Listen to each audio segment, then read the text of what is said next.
What's going on, everybody? This is Big Daddy Cool for Unpopular Review. We are here to review and bring you all the results for AEW Revolution for the year 2021. Thank you for joining us. I am not here by myself. I am here and joined by my co-host of the night, and that is Evil Dose, the Malachi. Evil Dose, how are you tonight? Woo! I am not swimming in the purple rain that you appear to be in. I like to change up the mood. Monday Night Raw is red and purple for AEW. Yeah, great. Evil Dose, what did you think of this AEW Revolution pay-per-view? I think this was mostly a bad show. There were a few good matches, a few good things that I did like, but for the most part, I'm afraid this was exactly what I expected. I came into this with like a 2 out of 10 anticipation rate, and I think the show basically was a 3.5 out of 10. If you want to be generous, I'll give it a 4. I hear that. I feel like you're not the only one that seemed to be very disappointed by this pay-per-view tonight. Again, AEW did an excellent job of hyping everybody up and getting a lot of interest garnered in this pay-per-view, not only because of this exploding death match, barbed wire match at the end of the card, but also with the hype of several mystery signees, and we got to find out 2 of them tonight. Before we announce those signees and how, I guess disappointing, I feel like a lot of commentary on social media is related to how disappointing they are. I want to just tell you that you're watching Unpopular Review. I'm Big Daddy Cool. He is Evil Dose. If you are unfamiliar, Unpopular Review does reviews for wrestling and movies, entertainment, pretty much everything pop culture. You can follow us on Facebook, YouTube, Instagram, Twitter, Twitch, and we have a Patreon as well. So please check us out in all of those locations. And if you haven't, please like, love, share this broadcast with all of your friends that are fans of wrestling. And if you're watching us on YouTube, please make sure you hit and smash that like button and hit the bell for notifications. Jeff, AEW, let's talk about the big news. Before we get into this exploding death match, I think the big draw was, who were these signees? We had rumors that it was John Cena, Batista, Brock Lesnar, Ryback, Mark Henry, and all of those big names, CM Punk. And come to find out, it was Edge's former partner, Christian Cage, now known as the Instant Classic. He is now All Elite. That is not a fabricated, photoshopped picture.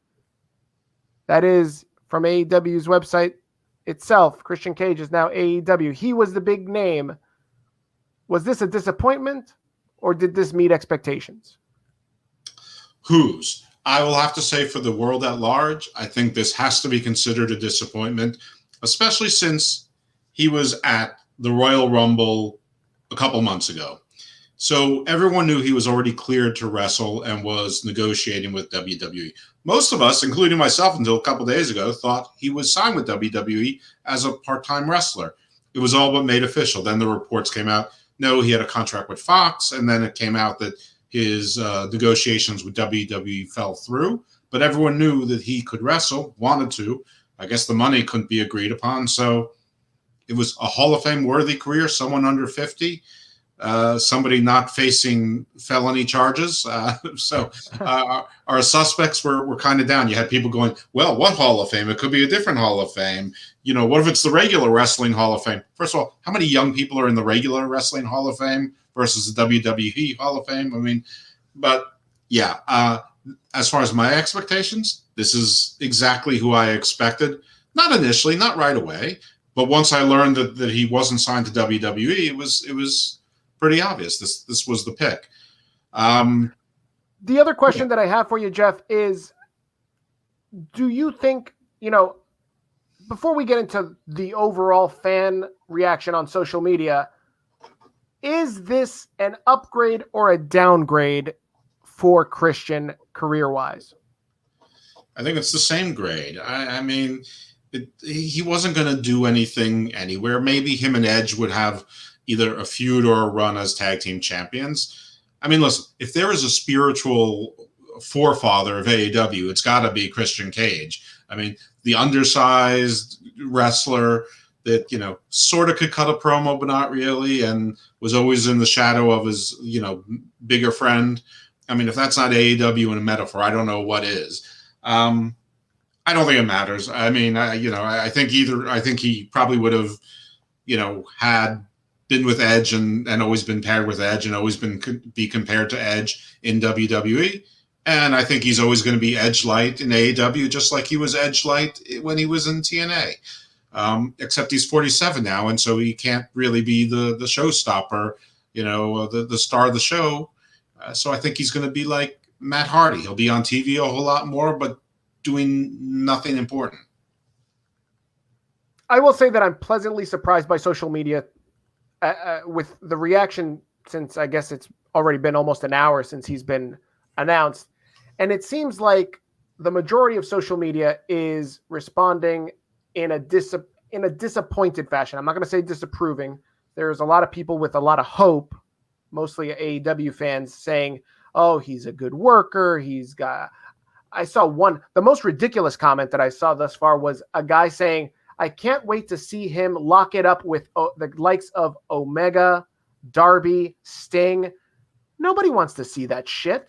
Nobody signed up for Christian Cage to fucking lock it up at fucking, what is he, mid-40s? Like, the guy's like 4 years older than me. I don't want to fucking see that shit. He's 47. Whatever. And that one guy wants to see it, but yeah, people we're thinking Brock Lesnar. they were thinking Batista. That's ridiculous. The guy makes like $20 million a year from movies. I'm pretty sure he's filming in Australia. People were talking about Okada. I mean, this has to be a disappointment. And, you know, again, it's not even really a surprise that he's returning to wrestling, because he returned to wrestling. Agreed, without a doubt. And already AEW has taken the advantage of putting up his merch. Outwork everyone. The shirt is available on shopaew.com. I find this shirt very ironic. Of course, he's going back to his moniker from when he was on TNA, Christian Cage. The fact that his shirt says outwork everyone and is ironic, in my opinion, because here he is, yet another WWE superstar, a legend, taking up a spot for one of the AEW younger guys. So yeah, of course he's going to outwork everyone because he's taken somebody's spot. This is bullshit. And the biggest irony of it is that the Big Show comes out wearing a shirt that says no more BS, and all this is absolute BS, because honestly, this is nonsense. No, this is Christian Cage. This is a non-starter. This is no news. This is the same where we were last week. Yeah, I mean, Christian Cage and Ethan Page. I mean, one, it rhymes. I mean, it's the same level. I mean, good for Ethan. He's younger. He can work, and you know, and he deserves to finally get paid. But I mean, this is also something. Neither one of these signings is going to move any needle whatsoever.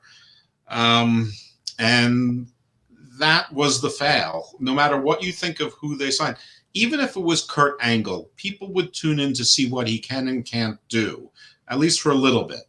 And I'm glad it's not Kurt, because I want him to be able to live and walk and stuff like that. But this is not a game changer. This is par. That's all it is. It's par or less than par, because the expectations were set so high. And don't blame the IWC on this, audience. AEW teed this up. They made a big deal of it with Paul White a couple times. Tony Khan kept talking about it. It was very confusing. I don't think it was purposely confusing, but very confusing whether the sixth man in the ladder match was a second person or whether the legend was going to be the same person. And And by the way, what has Ethan Page done to deserve to be in a contender match anyway? In AEW, exactly nothing. At least a legend. You could say, hey, they're a legend. Nevertheless, this has to be considered a net fail. Well, let's jump into that match, and let's start, I guess, there with our results show. Chad, if you are watching us live, please make sure that you drop all your comments and questions, and we will read them on the air. We will share all your thoughts and comments, questions from AEW Revolution. Is it a win? Is it a thumbs up show? Is it a thumbs down show? You let us know, and we'll give you our opinions by the end of the show. Let's start with this match. It is the Face of the Revolution ladder match for a future AEW TNT Championship match. When that match will occur has not been decided, but you have your opinions. But let's get into it. In this match, we have Cody Rhodes, Pentagon, Lance Archer, Max Caster, Scorpio Sky, and the aforementioned Ethan Page making his AEW debut. What were your thoughts on this match, Jeff? First, a bit of a correction, because as the pay-per-view was going off the air, they did announce that Sky versus Darby Allin will be Wednesday on Dynamite. Okay. That aside, actually, I thought this was the best match of the night. I don't know that again, I just criticized that Ethan Page really didn't do anything to earn it. I previously criticized that Max Caster or 10, neither one of them really deserved to be in it. But I thought this match was good. There were some really good spots. Pentagon looked good. Archer did pretty well. I thought Scorpio Sky really acquitted himself well, and I'm glad that he won. And mostly because I predicted it, because I saw that heel turn coming, and I thought that things were coming out of that. I only have one criticism, one thing that really bothered me about the match, and guess what? It's Cody Rhodes, who got injured, so injured he had to leave the match but was allowed to come back, which no. If you're so injured that you have to leave the match and take 15, you forfeited. You're out of the match. You don't get to – there are no timeouts. You don't get to go out there, go into the tunnel, and then come back whenever you want to all rested up like a house of fire. But I'm glad he didn't win. So I'm going to call it a foul, not exactly harmless error, but like old pass interference. Like if it's 34 yards down, that's where it is. 34-yard penalty, not that 15-yard stuff anymore. Because that was bad. If I get it if they're attending to you on the side of the ring for a couple minutes and then they say, "Can you go? Can you go?" You say, "Yeah, I can go." But if it's that long, you're gone. But this I thought was the best match of the night. I know that there are some people who are going to give love to the street fight, and hopefully there's some people who just love a battle royal because they're like me and love a car wreck. But yeah, this match I thought was good. The right guy won. So yeah, if this match was typical of this card, I would have given this a 9 or a 10. I enjoyed every part of this match. Yeah, I find the booking of Scorpio Sky going over to be a little bit questionable. But I'm excited. I'm intrigued. Again, I've been very critical of AEW because of their lack of making stars out of their colored talent. They have a lot of people like Scorpio Sky, Will Hobbs, Private Party, LAX, Pride and Powerful. You might know them by that name better. Pentagon, Phoenix, and all these guys look like chumps and losers when AEW books them. And here you have Scorpio Sky getting over, and I'm glad that he finally gets over, and hopefully they have him look like a legitimate threat against Darby Allin. I am going to have an open mind. I think that a match between Darby Allin and Scorpio Sky can be fire. I don't know if they're going to put the title on him just yet, because to me, Darby hasn't done shit to impress me as the TNT champion, except ride a fucking skateboard. I think they are going to put the title on him because I think they've heard the criticism that there's no champions of color, and they have a pretty good excuse because Darby just, was in a hell of a match and basically did like what was supposed to be a 3 or 4 flight elbow drop through a roof. And so they've got an excuse that he's still injured and not nearly at 100% and still bravely defending his title against guy who's refreshed after coming off an injury and being at 100%. But you could be right. I mean, they seem to love their Darby, and that's fine. But I think this is a perfect opportunity to put the title on a new guy, someone who they always said they were going to make into a star, and a year and a half into it, really nothing. And still take really nothing away from Darby, because storyline wise, he was in a war. Yep. Let's go through some of these comments real quick. We got Robert Watson watching us on Twitter. He says, I feel bad for Lance Archer. He was sitting under the ladder for like 40 seconds. We got our boy Track. I know that name from somewhere. Track. No, that's Tony Flags.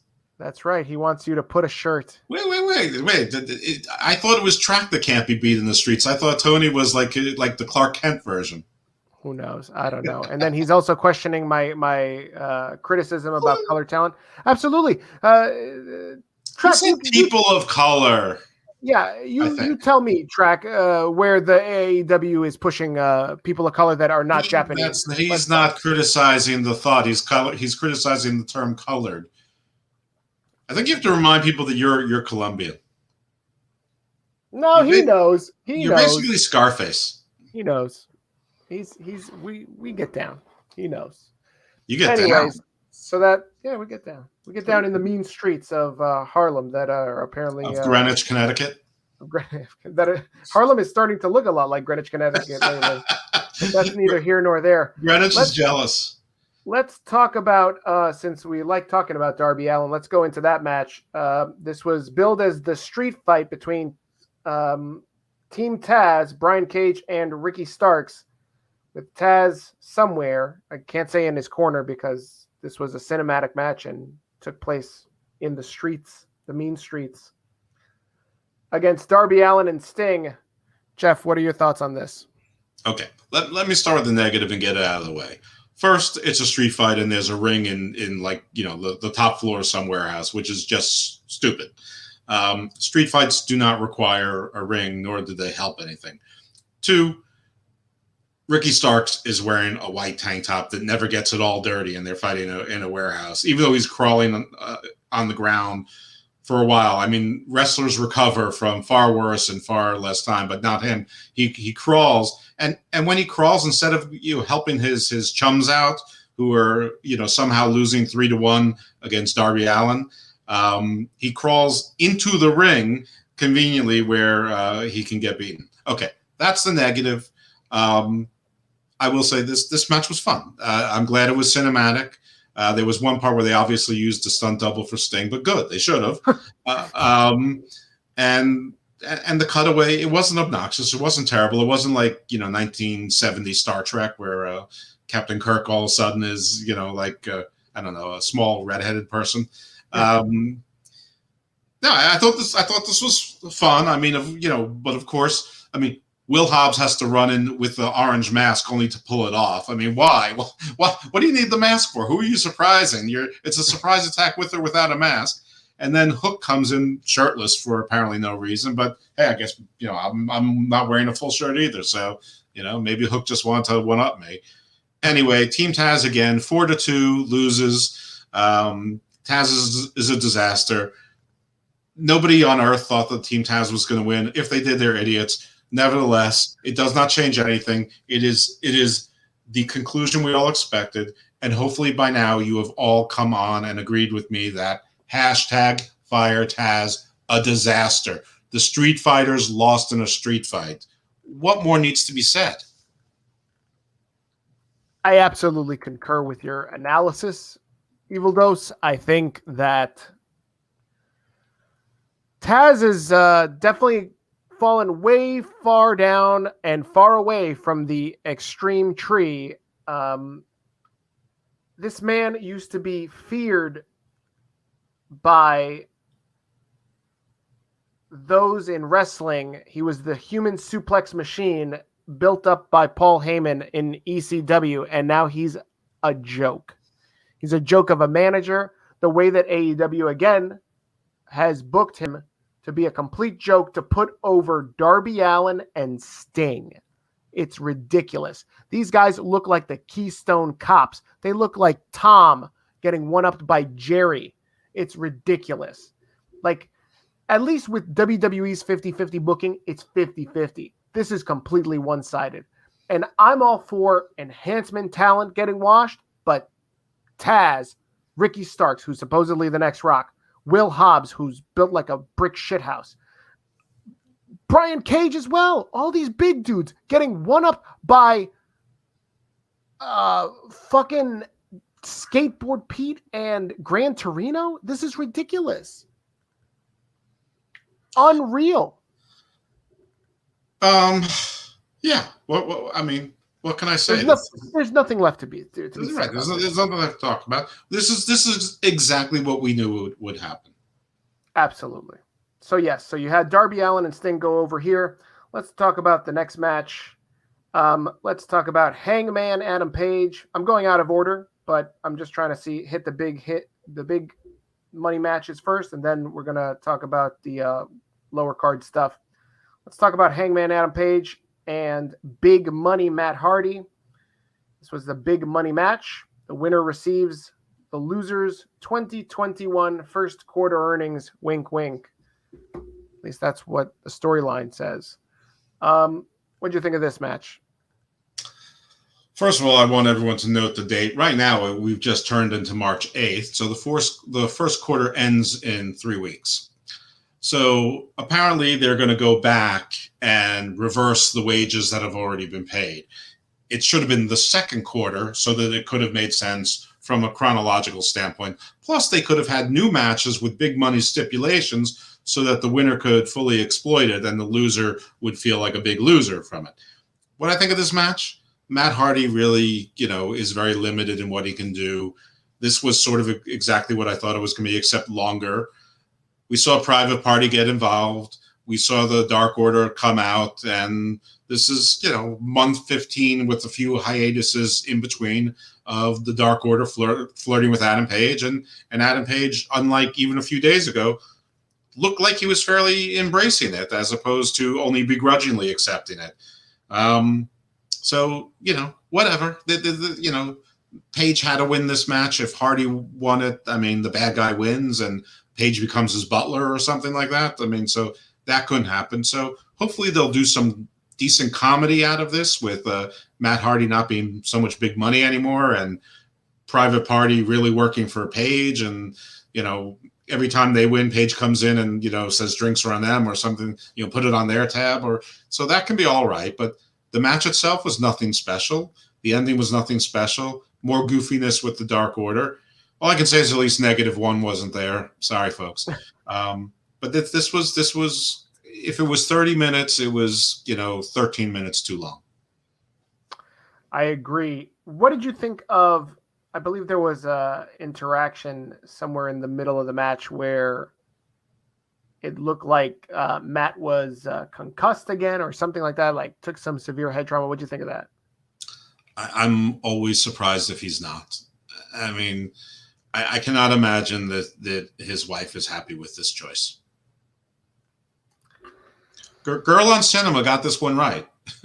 Girl on Cinema nailed this. Oh, wait, we're not supposed to put over other podcasts. Sorry. She's absolutely right. She said that this guy can't read. She's my spirit animal. I can't help it. I hear you. Same here. Where do we go from here with, you mentioned something about, possibly Private Party joining Adam Page, but Adam Page, like the booking wise, Adam Page is the reluctant leader of the Dark Order. There's about 25 jabronis on the Dark Order. None of them I give a shit about except for maybe Evil Jr. And now Private Party is supposed to join the Dark Order. I don't know. I don't get it.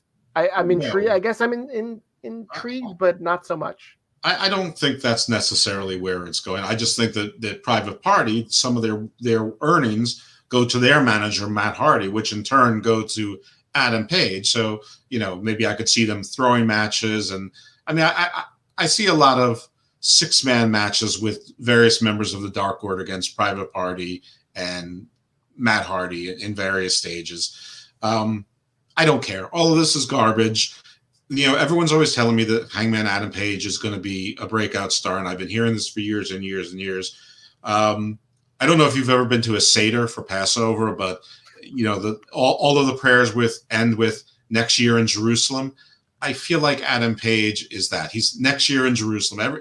Next year is going to be his breakout year. And next year we'll be saying next year is going to be his breakout year. Because we know that the rest of this year he's going to be stuck with this Matt Hardy, Private Party, Dark Order thing until they finally figure out what they're going to do with the Dark Order, which can't be the Dark Order. By the way, I mean, my favorite botch of the night, and there were a lot of botches, but my favorite botch of the night was Evil Uno actually eliminating himself from the Battle Royal. That was absolutely fabulous, because obviously Evil does not like Evil Uno one bit. You're absolutely right. I think that botch was probably it goes neck and neck with the Spanish announce team apparently tonight announcing that when Ethan Page came out, it was Christian Cage. That's fabulous. Oh yeah. That was almost as good. True story. Go check it out. Let's move on to the next match. Let's talk about this tag team match between Miro and Kip Sabian with Penelope Ford and the Best Friends, or as I like to call them, the Minivan Mafia. And they consisted of Chuck Taylor and Orange Cassidy. What did you think about this match? Sheer and other garbage. I will say at least Miro looked strong most of the match. It does look like there's going to be a separation between Miro and Kip over Penelope, and Miro not caring. I mean, God forbid Kip chooses Miro over Penelope, because I don't want to see these two stuck together anymore. And hopefully there'll be a quick feud with Miro, quickly dispatches of Kip. Don't care if I ever see Kip Sabian again. But no, this match was trash. Orange Cassidy can't move, and then all of a sudden he's, can hit Superman punches from everywhere. By the way, his Superman punches, which he typically does pretty well, and this was probably the cameraman's fault or the director who chose which camera shot, but not a single one of them looked like it connected. And they're not supposed to connect, but we're not supposed to be able to see the 2 inches of space there. On Miro, his finisher, the Accolade, I cannot stand how he does the thing where he keeps his arms out and the chin is up about 6 or 8 inches up on his forearms. At least this time he cinched it in afterwards. Oh, good. But then it just looks like a John Cena STF. Yeah, pretty much. Whatever. And, Miro looked pretty good. He won. This is hopefully over. I hope so. Yeah. That's all I have to say about this match. Right guy won. I hope that this is the end for this god-awful storyline between Miro, Kip Sabian, and the Minivan Mafia. I want to tell you that I'm not too happy seeing Miro eat a bunch of orange punches. I think that they should have kept Miro looking strong. I know you said that he looked strong for the most part, but when I see a video being played back on social media, thanks to AEW's Twitter account, of Orange Cassidy knocking out Miro, it's something that just, I don't know, if you're protecting the guy, that's not the scene that I should be seeing. They're not putting over Miro. They're not making him look strong. They're putting over Orange Cassidy. So that's where they're putting their money on, is OC. And that's fine. A lot of people like Orange Cassidy. It's just, don't tell me you're keeping, you're building up Miro, because WWE ruined him. And then you have him eating these Roman Reigns punches from a guy that weighs 1/3 of Roman Reigns. Yeah, I don't have a particular problem with Orange Cassidy. I actually think his character is clever, especially if used sparingly. I don't have a particular problem with Darby Allin. I don't have a particular problem with Ricky Starks. Jungle Boy, yeah, I'm not exactly a fan of Jungle Boy. But where I'm going with this is that the people who you focus on and always try to make strong, all of them can't be these dainty little guys. If you want to have a couple of underdogs that overachieve or are resilient. Your version of Daniel Bryan in your light heavyweight promotion that you have middleweights or welterweights that are overachieving. Fine, so be it. But you can't have so many of them. I mean, even Phoenix is a small guy. I mean, he's spectacular, but he's probably 170-ish. So there's just too many of those guys who are just extraordinarily small, and you can't build a professional wrestling or sports entertainment, company promotion around that and have, I mean, why bother having Shaq on to get, 200,000 or 300,000 other eyes on, which tune out anyway. But if they were going to stick around, and that's what they saw, and they saw a 7'2" guy in one match, and a woman who's 6 feet or 6'1" and looks like the She-Hulk, in a good way. And then they see, Darby and Orange Cassidy and Jungle Boy, and they're looking at us going, what the hell? No, I mean, they're expecting to see Bruiser Brody or Hulk Hogan or, Superstar Billy Graham, Macho Man Savage. I mean, they don't all have to be giants. They just have to look like they could beat me up. Agreed. I think that's definitely the problem here. And that's to my point of like, why are you going to have Miro eat a bunch of orange punches when you could have just saved that? Have Cassidy do that shit to Kip Sabian. Mm-hmm. Keep Miro away from that shit. Absolutely. And you know what? Anyways, Miro looks great, though. I mean, physically, he looks great. He does. It's just the booking is like he better turn on Kip ASAP and then squash this guy like the banana midget that he is. Mm-hmm. Let's talk about some of the buy-in matches. The buy-in match, and that's Brit Baker and a surprise guest, a surprise tag team partner. She was supposed to tag team with Rebel, who knows, whatever Rebel. And they were going to face off against Riho and Thunder Rosa. There was a lot of scuttlebutt on who the tag. Is it Zelina Vega, Thea Trinidad? Could it be somebody else? Lo and behold, it's Maki Ito, and I guess if you were a fan of Stardom and a fan of Maki Ito, you marked out. But in my opinion, meh. Your thoughts?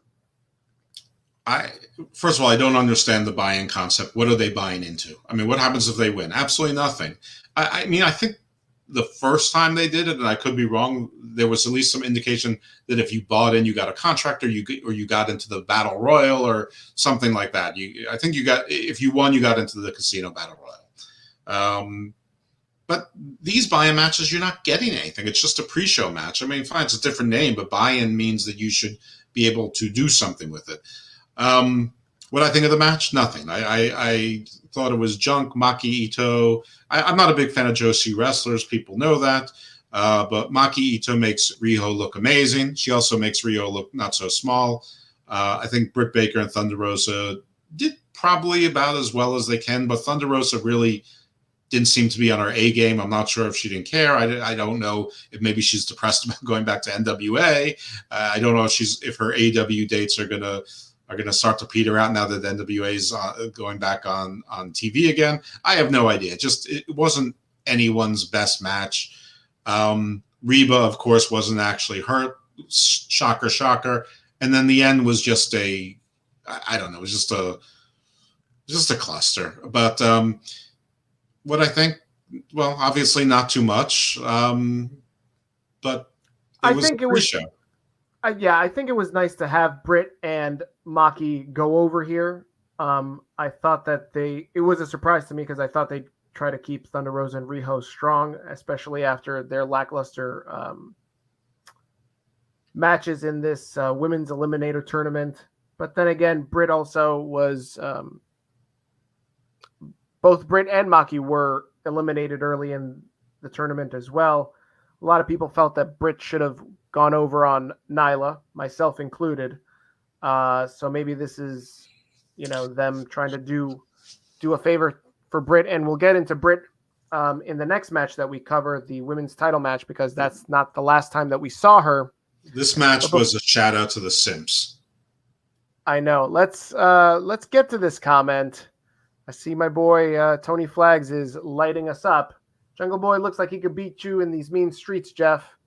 Jungle Boy couldn't even get to a mean street. Come on, you know that. I mean, with that pretty hair, all of his hair would be cut off and be sold. It'd be sold as a wig in all the shops. And then Tony Flag says, "Man, don't you dare disrespect the queen of the simps, you simp." Well, listen here, Shrimp Dick.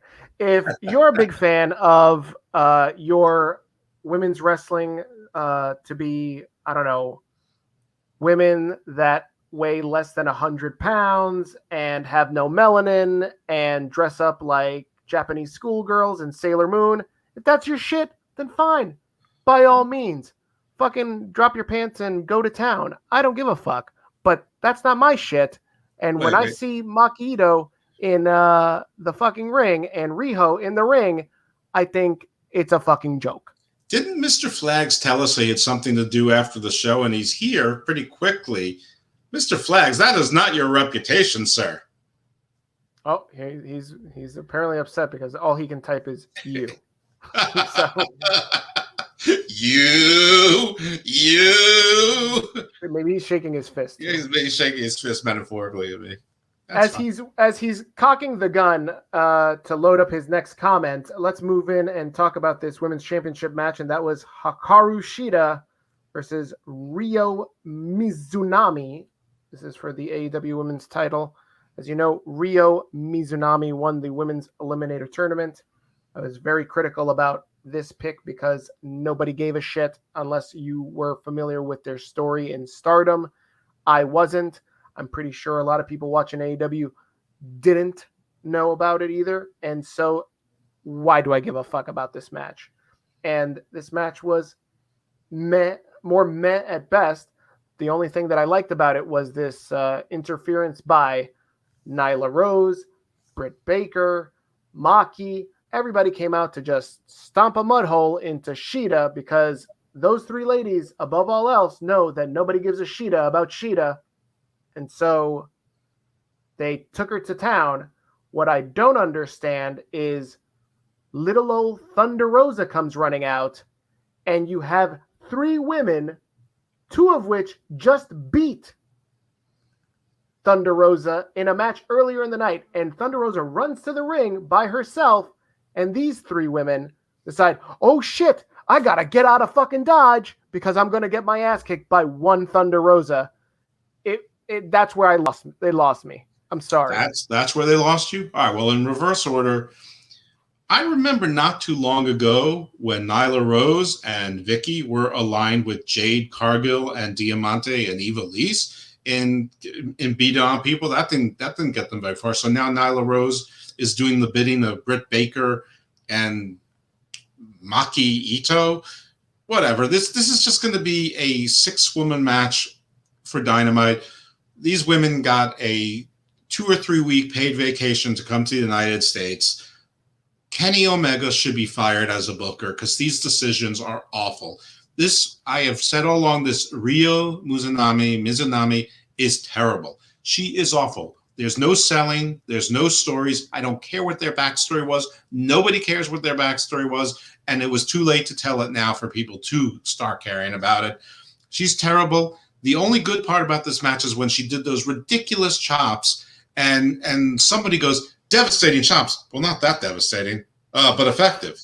I mean, holy shit. I love when Froggy JR, allows a little truth to come into his commentary. This was terrible. She's embarrassing. The people who put together this match should be embarrassed. The run-in was embarrassing. There's no reason for any of those women to be allies with each other. Nothing makes sense. Vicky sucks. # Vicky should be fired too. And I assure you that the near future is going to show that I'm right about that as well. Because Nyla Rose, the more she's on TV with Vicky, the more losing and embarrassment is going to come her way. The only thing that this can end well in is a Taz and Vicky marriage on AEW. Oh shit. Oh, Shida won, which fine. Right person won. God forbid this miso soupy Rio Mazel Rio Mizunami. Rye bread Mazel Tov should not win. We're just gonna keep moving. Keep moving. Let's move on to this tag team titles match. It is the Young Bucks versus the Inner Circle, Chris Jericho and MJF for the AEW World Tag Team titles. What did you think of this match? This match was fine. This match was exactly fine. I mean, there were a little bit of shenanigans, a little bit of the stuff with Wardlow, but that's to be expected. No Good Brothers, no Sammy Guevara coming in. I think this tells us a lot about the extent of the Good Brothers' involvement with AEW. It's really centered around Kenny and nothing else, and apparently Moxley and maybe, no spoilers, I guess. This match was fine. And now we're going to have yet another Inner Circle meeting. This time it's called a War Council, as opposed to what they had before. They I don't know. They had a whole bunch of different kinds of meetings. This is about their third on screen airing of grievances. They might as well call it a Festivus and have Jerry Stiller hosted. They might as well. They might as well. But the match was fine, and actually the Young Bucks winning is good. It's fine. Yeah, I think the Young Bucks winning this match was fine. I mean, they, I guess, get revenge for the vicious beatdown on their father. So I guess they can remain faces. I don't know what they're either faces or not faces. Changes like the wind. As you mentioned, post-match, they have an interview, and there is this inception of deceit from MJF saying there is changes that need to be made in the Inner Circle, and I'm picking up on his implication that he thinks Jericho is a lousy leader, and I wouldn't imagine that that's the next feud for those two. So I'm excited to see that as long as MJF goes over. He will, because the rumor is that Jericho is moving to commentary on a more full-time basis. They have about 17 people on commentary, but okay. Okay, great. Before we get to the main AEW World Championship match, let's talk about Death Triangle. This is the Casino Tag Team Royale for a future AEW World Championship match, a tag team championship match. This was Death Triangle versus a shit ton of fucking teams, right? Everyone. LAX was in it. I don't have the whole list in front of me. Three teams from the Dark Order they couldn't manage to win. Private Party, SCU, who lost, who I guess since they didn't win, they should be breaking up, right? You would think so. I mean, you haven't fucking seen them on TV for God knows how long. Wasn't even mentioned. We had the Varsity Blondes. They were there. The Seidel brothers were in there. The Bear Country or Bear Mountain, they were in there. The Butcher, the Blade, and the Bunny. Jurassic Express was in there. Mm-hmm. A whole lot of nonsense. It ends up with Death Triangle and Jurassic Express being the last team. Their representatives were Ray Phoenix and Jungle Boy, and Ray Phoenix eliminates Jungle Boy to capture this opportunity for the World Tag Team title. So we have Ray Phoenix representing Death Triangle as who, though? Is it Death Triangle, Phoenix and Pac, or Phoenix and Pentagon? Pentagon was in this other match and he didn't, win. What are we looking at, Jeff? Well, until now, I just assumed it would be Phoenix and Pac. Now I'm not so sure, but they're the ones who entered as a team. They're the ones who won, so it should be them. I like battle royals. I like even bad battle royals. I would say this was probably, not a very good battle royal, but I still thought it was fun. There was a lot of garbage in there, but garbage came in, garbage flew out. I think they were trying to make Bear Mountain look strong and facey. I'm not really sure if that was achieved. Bear Country. Bear Country. Okay, that's fine. The sequence with Jungle Boy and Phoenix was good. it seemed for a while that the Butcher and the Blade were going to go over, which was sort of interesting, but they didn't, so it wasn't. I don't know. I mean, it wasn't I thought Santana and Ortiz would come out ahead to sort of further this inner circle schism thing. I also thought that there was a shot that the Good Brothers might have been in this as well, but there were no surprise teams. I know people were talking about Enzo and Cass were going to be there, and we'd get the surprise, the Ascension or AOP or Cardona and Myers or something. But again, we're seeing the limitations of this working relationship. No Sammy with Jake Hagar in tow. Actually, we haven't seen Hagar in about 3 or 4 weeks, which is okay. It's just noteworthy. But this is fine. Battle Royal is fun. I had fun with it. Aside from the fact that they were the last team that came in, even though logically that should make sense, wrestling-wise, that's sort of lazy. I mean, I think them having a little bit of an uphill fight would have been more interesting. I think Pac and Phoenix are two of the best workers they have in that company, and I just love Pac. I think he's terrific. Absolutely. But yeah, Red Team won. Got no complaints with that. Again, if you didn't see it, I mean, logically speaking, if the Dark Order have 6 people in this and they can't win, that's absolutely absurd. It's so stupid. I mean, and seeing agreed. Evil Uno actually standing there and then run to the ring post, run into it and knock himself out, because I guess he was supposed to get hit with a Hurricane Rana and someone missed it, or he didn't know it was, I don't know, whatever it was. It was absurd. That spot was so trash. Like, what the fuck was that? Yeah, like he couldn't just tell someone, "Come on, kick me." Yeah, and there's nobody else in the ring that knows. Oh my god, they missed the spot. Let me, counter. Like, what the fuck? Like if that was Max Caster and he was one of the kids from Top Flight, and they panicked, I would get it. But Evil Uno has been in this business for like 20 years. I know. I saw that and I was like, this is just, it's garbage time. This is what that looks like. I'm not trying to be a hard ass just because Evil Uno is the absolute antithesis of Evil Dos and embarrasses the name of evil. All that is true. But I mean, now you saw it on a broadband pay-per-view. I don't make this stuff up. I didn't make the stuff up about Taz. I don't make it up about Vicky. I'm not making it up about Evil Uno. All imposters.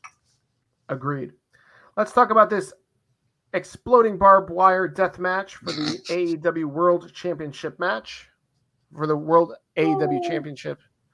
I have some pictures just so that way everybody understands. But I forgot to mention this. Before we get into that, tonight's pay-per-view was brought to you by, or in memoriam for, I guess, Orville Redenbacher, who passed away. Stop that. And he was, no? Can't do. Is that inappropriate? Yes. What is this glowing behind him? Is that Jesus behind him? God? What is going on? I don't understand. But anyways, yes, Jim Crockett. He passed away. Rest in peace, Jim Crockett. Whatever. Steve's our colored commentary. That's right. I'm living embodiment of 2021, Jesse Ventura and Bobby the Brain Heenan. That's right. Let's take a look at what this barbed wire match looked like. We had a guy in a hazmat suit because I guess, COVID is a thing. I don't know why he's in a fucking coat. Like legitimately, if that one ply of plastic is going to protect him from real explosions, it's fucking nonsense. Right. But, I mean, it was like supposed to be like the Hurt Locker, but instead they had like a biohazard suit. I know this is like that shit probably will catch a little bit of barbed wire and tear completely. Like, you know what this is? This is when Randy Orton put on the night vision goggles, and they were clearly like welder's goggles with like red and green. That's exactly what that is. Like Viewmaster thing. I mean, this is those kinds of levels of lazy bad. It's like, guys, we need something. Hey, I've got a hazmat suit. That'll work. Yeah. Oh my God. It was horrible. And then it gets worse. This is the explosions. Here's the thing about this match. The match itself wasn't bad. The guys worked hard. They did good moves. They executed, but I couldn't get away from the campiness. First of all, they lied to us. They said they were building this contraption. They showed us the wood fencing of it, and the barbed wire was replacing the ropes. No, it was a ring, and they wrapped the barbed wire around the ropes. Nobody would have said mum about that if they didn't make a big deal about it. I mean, they even like put out Kenny's drawing.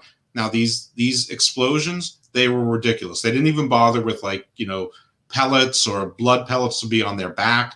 There was no like ripping of the shirts on the back or anything like that.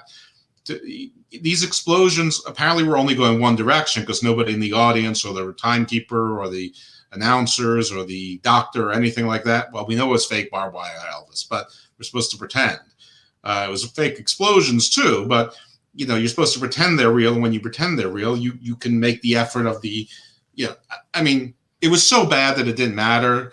The special effects were horrendous. I feel bad for Kingston and Moxley at the end, the segment. The match wasn't bad. The match was pretty good, but it got lost in the camp, the cheesiness, the shoddiness, the badness. The effects, the physical, it was bad. There's no other way to say it. It was bad. So it made a good match bad. You can't say it was a good. You can't say that like the lightsaber match fight in Star Wars was good when like Miss Pac-Man is in the background, like, you know, being chased by Pac-Man goes, and you have arcade music. This was like that kind of level of discombobulated badness. Like the two things didn't fit together. It's almost like they had a good like kids like took a good match and like superimposed it on like ridiculous superhuman like special effects backyard wrestling. Yep, I completely concur with that too. I feel like it was just, you know, this is why Vince shot this man down so many times in WWE, because all he thinks of is, you know what would be really good if I hit Brock Lesnar with a kitchen sink. And Vince knows, like, there's a level of hokey and, you know, cartoons that he likes in his wrestling, but this isn't fucking it. Like, this is nonsense. Like, the Blood is a good show, but this match, the execution, as far as creativity and you know, bringing this to life, it looked exactly, that's the perfect word, is campy.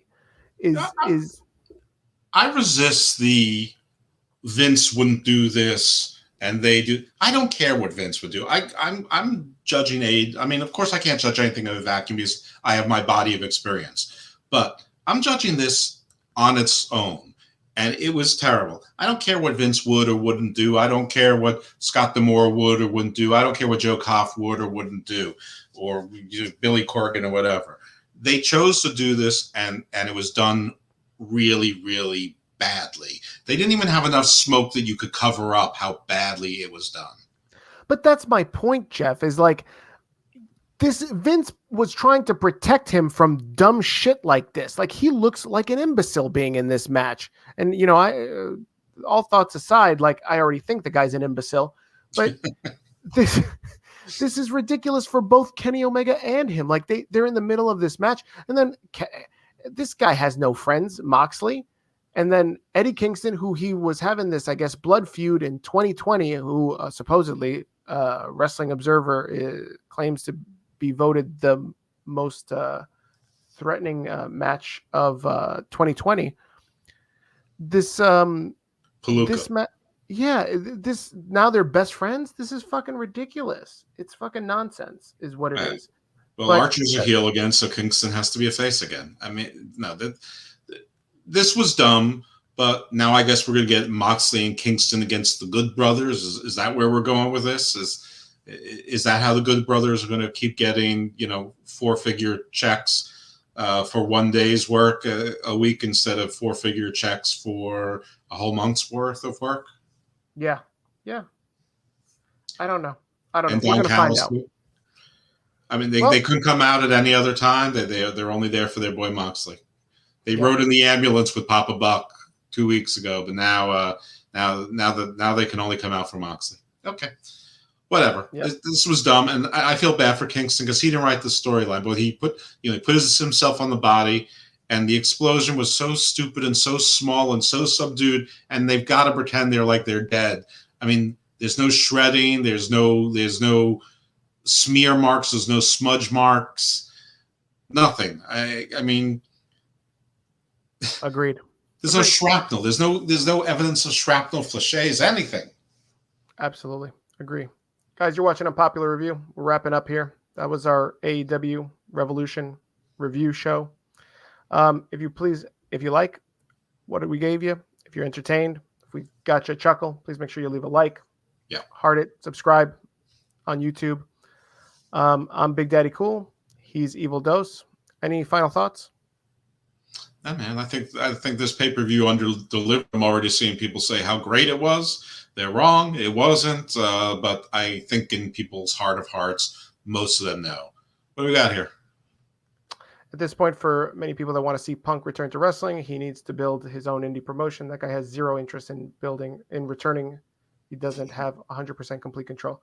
I just think his heart's not in it. His heart's not in it. He doesn't want to come back.